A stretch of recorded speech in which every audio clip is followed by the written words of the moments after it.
வாழ்க வையகம், வாழ்க வையகம், வாழ்க வளமுடன்.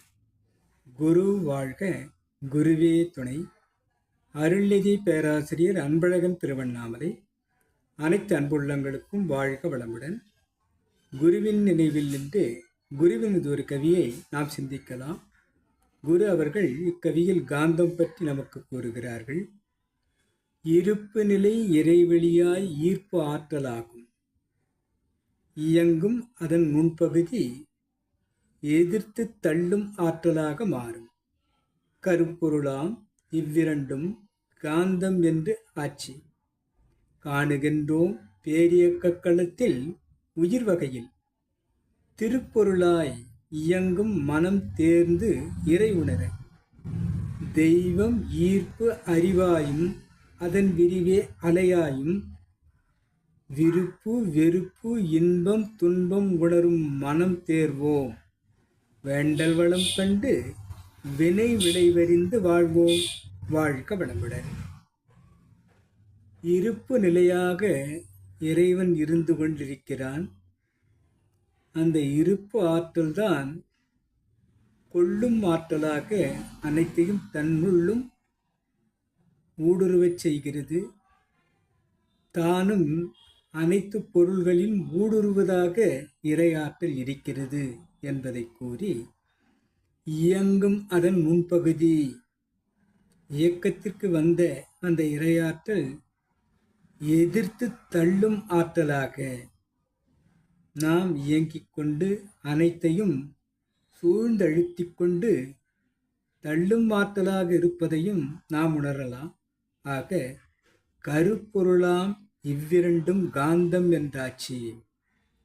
கொள்ளும் ஆற்றலாகவும் தள்ளும் ஆற்றலாகவும் நம் உள்ளும் புறமும் அனைத்து இடங்களிலும் வியாபித்த கருப்பொருள் இறைபொருள்தான் இரண்டு விதமாக மாறி ஈர்ப்பு ஆற்றலாகவும் தள்ளும் ஆற்றலாகவும் அனைத்து இடங்களிலும் வியாபித்து செயல்வாக்கம் செய்து கொண்டிருப்பது இறைவனேதான்.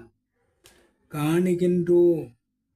இதை நாம் அனைத்து இடங்களிலும் பேரியக்க களத்தில் உயிர் வகையாகவும் நாம் உணர்ந்து கொள்வதாக இருக்கிறது.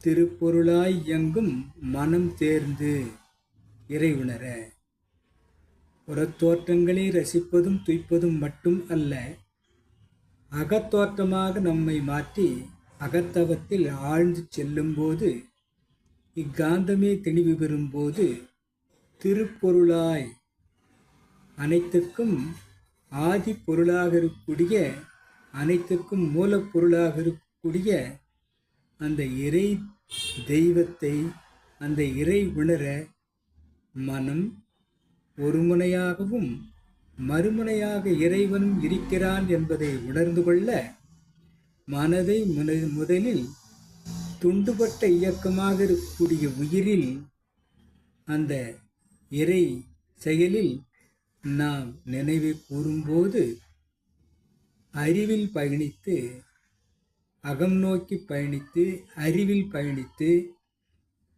உடல் தாண்டிய அறிவாக மலர்த்தி இறை உணர்வு பெறும் அறிவாக அந்த மனமே செயலாவதை நாம் கண்டுகொள்ளலாம். தெய்வம் ஈர்ப்பு அறிவாயும் அதன் விரிவே அலையாயும் இருக்கிறது. தெய்வம் அனைத்தையும் ஈர்ப்பு ஆற்றலாக உள்ளதையும் அதே அறிவு விரிவு பெறும்போது அலை தத்துவமாக தள்ளும் ஆற்றலாக அனைத்து இடங்களிலும் சூழ்ந்தழுத்தி தள்ளி அனைத்து இயக்கங்களையும் செய்து கொண்டு நம்முள்ளும் விருப்பு வெறுப்பு இன்பம் துன்பம் என்பதை உணரும் மனமாக தேர்வு செய்வோம். மனமேதான் அந்த காந்தத்தை கொண்டு கரைந்த இறைவனை கொண்டு மனிதனுக்கு விருப்பு வெறுப்பு என்பதையும் இன்பம் துன்பம் என்பதையும் மலர்த்துகிறது, உணர வைக்கிறது என்பதை நாம் தெரிந்து கொள்ளலாம். வேண்டல் வளம் கண்டு. வேண்டல் வளம் கண்டு என்று சொன்னால் யாரும் வேண்டி இந்த பிரபஞ்சம் வரவில்லை. யாரும் இதுதான் தேவை என்று கொள்ளவில்லை.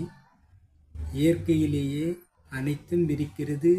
மனிதனுக்கு தேவையான அனைத்தையும் இறையாற்றல் தந்துவிட்டுத்தான் பிறகு மனிதனை உருவாக்கி இருக்கிறது.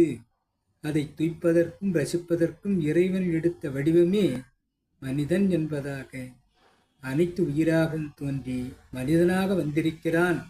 இதை யாரும் வேண்டி பெறவில்லை. வேண்டல் வளம் கண்டு வேண்டி பெற வேண்டிய அமைப்பு இறைநிலையில் இல்லை. அனைத்து செயல்களும் மலர்கிறது. அந்த செயலுக்கு ஒரு விளைவை தருவதுவோ அந்த செயலுக்கு விளைவாக வருவதுவோ அந்த இறைவனேதான் என்பதை நாம் பார்க்கும்போது இறைவனே கரைந்த நிலையில் காந்தமாகி ஈர்ப்பாற்றலாகவும் தள்ளும் ஆற்றலாகவும் கொள்ளும் ஆற்றலாகவும் அலை இயக்கமாகவும் நம் உள்ளும் புறமுமாகவும் நமக்கு விருப்பு வெறுப்பாகவும் இன்பம் துன்பமாகவும் அனைத்து தோற்ற பொருட்களாகவும் அனைத்துக்கு உள்ளும் இயக்கத்தை கொடுத்து கொண்டு அனைத்துமாகி இருப்பது இறைத்தன்மையேதான். அந்த கரைந்த காந்தமேதான்.